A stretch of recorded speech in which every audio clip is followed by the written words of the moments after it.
नमस्कार दोस्तों, स्वागत है आपका आपके फेवरेट यूट्यूब चैनल में। मैं हूं आपका होस्ट और दोस्त पीजे और आप देख रहे हैं आवाज़ Hind news and entertainment channel. दोस्तों, आज हम बात करेंगे कि किस तरह से पाकिस्तानी फ़ौज बलूचिस्तान में कत्लेआम कर रहा है बलूचियों की।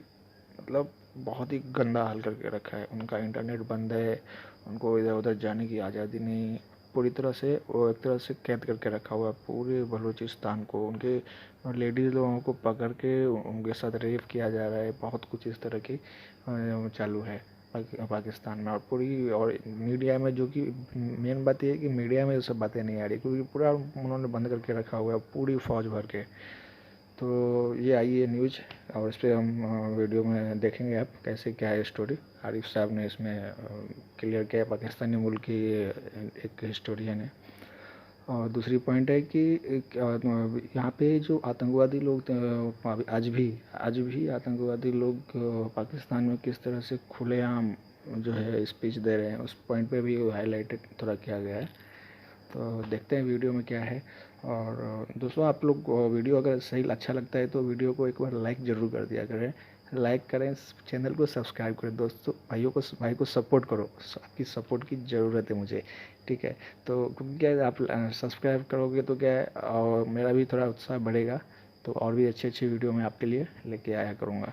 और सब्सक्राइब करने के बाद जो है बेल पे दबा के जो है ना ऑल पे क्लिक कर दो, क्योंकि क्या है, फिर जैसे मैं नया वीडियो डालूँगा तो आपको उसका तुरंत नोटिफिकेशन आ जाएगा मैसेज में, तो आप वीडियो को देख सकते हो, ठीक है। चलिए वीडियो देखते हैं। यह है जी पोस्ट कोविड सिनारियो। अब मैं कुछ आता हूँ इस वक्त की जो पाकिस्तान की आर्मी। अब आप देखें कल आज पाकिस्तान में 1.66 बिलियन रुपीस का खाली टेलीकॉम ISI के लिए टेलीकॉम इन्वेस्टमेंट अप्रूव की है। दुनिया से भीख मांग रहे हैं कि हमें कर्जा दो, हमें भीख दो, हमें मदद दो, हमारे कर्जे माफ़ करो, कि हमारे पास यहाँ पे खाने को पैसा नहीं, हम कैसे ये कोरोना का इलाज करें। यहाँ पे $1 बिलियन का मिसाइल का टेस्ट हुआ है। अब $1 बिलियन तो मैं भी शौक में आ गया, लेकिन ये अहमद वकास गोराया कह रहे हैं कि भाई देखो $1 बिलियन का मिसाइल टेस्ट फायर किया है इन्होंने। टैंक्स चाइना इस सूरत हाल में भेज रहे हैं। मुझे एक मुल्क तो दुनिया में बताते जहां पे ये सारा मिलिट्री एस्केलेशन हो। इंडिया जैसा मुल्क जिसके चारों तरफ दुश्मनों की भरमार है, जिसके अंदर इतनी प्रॉक्सी वार्स चल रही हूँ, उन्होंने भी अपना डिफेंस बजट कम किया है। लेकिन पाकिस्तान तो सिविलियन बजट ऑलरेडी आधे से ज्यादा ले जाता है मिलिट्री बजट में। बाकी जो बचता है इसमें भी इस तरह के प्रोजेक्ट्स में पाकिस्तान इन्वेस्टमेंट कर रहा है। बलूचिस्तान और पश्तून, आज की खबर है कि पूरे पश्तून बेल्ट में भरपूर मिलिट्री ऑपरेशन शुरू हो गया है और टोटल ह्यूमन राइट्स वायोलेशंस हो रही हैं। कोई इंटरनेट, कोई मोबाइल सर्विस, कोई फ़ोन नहीं, कोई कुछ नहीं। कर्फ्यू से भी ज़्यादा ख़तरनाक वो करके घर घर की तलाशी ली जा रही है। और उसमें आपको मैं पहले बता चुका हूँ कि घर घर की तलाशी में ये पाकिस्तान की कमीनी आर्मी क्या क्या करती है। तो ये है कि आप पश्तून एरिया में बहुत ज़्यादा एक रिजेंटमेंट आ गया है। पश्तून बिफर गया है, पश्तून अब तंग आ गया। लाशें उठा उठा के कभी टेररिस्ट मार देते हैं तो कभी आर्मी मार देती है। और जो टेररिस्ट भी मरता है वो भी पश्तून होता है।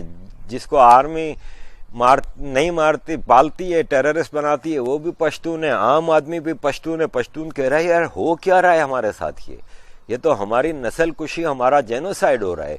तो अब उस पर जब ये आवाज़ उठाते हैं तो इनके साथ ये ऑपरेशन नाम के ड्रामे करते हैं। जबकि टेररिस्ट पूरे पाकिस्तान में इस वक्त रमज़ान में मस्जिदों में चंदे मांग रहे हैं। बैंड आउटफिट्स, जिसको America, Russia, UN, Europe, India सब टेररिस्ट डिक्लेयर कर चुके हैं। इवन पाकिस्तान की अदालतों में ये बैंड ऑर्गेनाइजेशंस हैं, ये चंदे जमा कर रही हैं पूरे पाकिस्तान में इस वक्त। ये सलाउद्दीन, आप देखें, FATF को देखना चाहिए। इसमें शक नहीं कि हमको बहुत बिलखुसूस हिज़्ब क़यादत को बहुत दिली सदमा हुआ। लेकिन दोस्तों, बुजुर्गों, ये शहादतों का सिलसिला पहले दिन से चला आ रहा है। सिर्फ 1 जनवरी 2020 से आज तक 80 मुजाहिदीन इकराम जाम शहादत नोश कर चुके। और सब के सब आला तालीम याफ्ता थे। हिज़्ब के अलावा बाकी बड़ा तंजीमों से भी वाबस्ता थे। मुजाहिदीन ने भी हालिया हंदवारा राजवार की कार्रवाई में दुश्मन का कमर तोड़ दिया है, लेकिन ग्राउंड रियलिटी यह है कि इस वक्त दुश्मन का पलड़ा भारी है। हमारी कमजोर पॉलिसी की वजह से,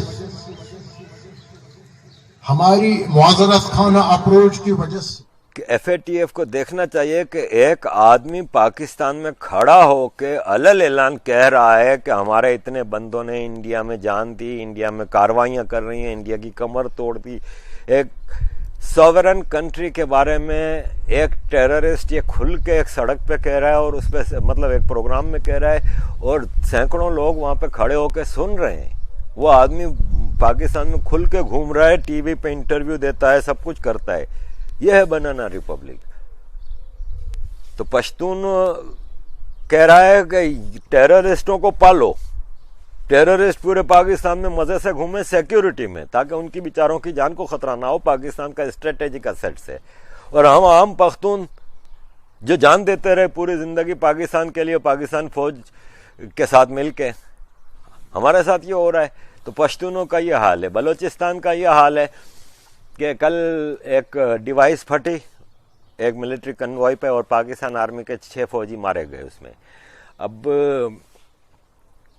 मरियम नवाज शरीफ ने उस पर ट्वीट की है और उनको पाकिस्तान के मरने वाले फौजियों को खिराज अकीदत और अप्रिसिएशन वो किया है।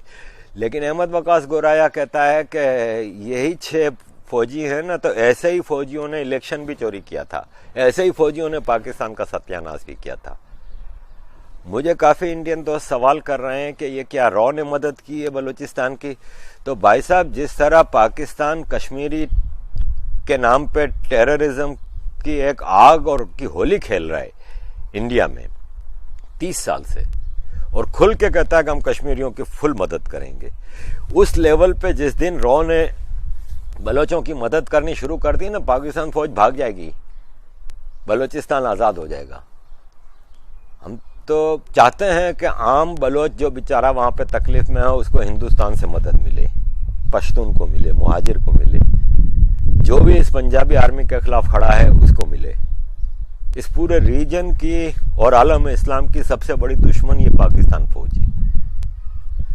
तो रॉ ने मदद की होती ना तो फिर बलोचिस्तान में बहुत कुछ हो रहा था। ये तो बेचारे बलोच हैं जो यहाँ यूरोप में भी कमाते हैं, छोटा मोटा 5-10 जमा करके अपनी तहरीकों को जिंदा रखा हुआ है, और जो वहाँ पे हैं जो अपनी जान दे रहे हैं। ये छोटे मोटे पटाखे तो आपको पता ही है कि आजकल बच्चा बच्चा बना लेता है। तो ये बलूचिस्तान में एक बहुत बड़ा ऑपरेशन शुरू हो चुका है पश्तून के अलावा, वहाँ पे ये सारे काम हो रहे हैं।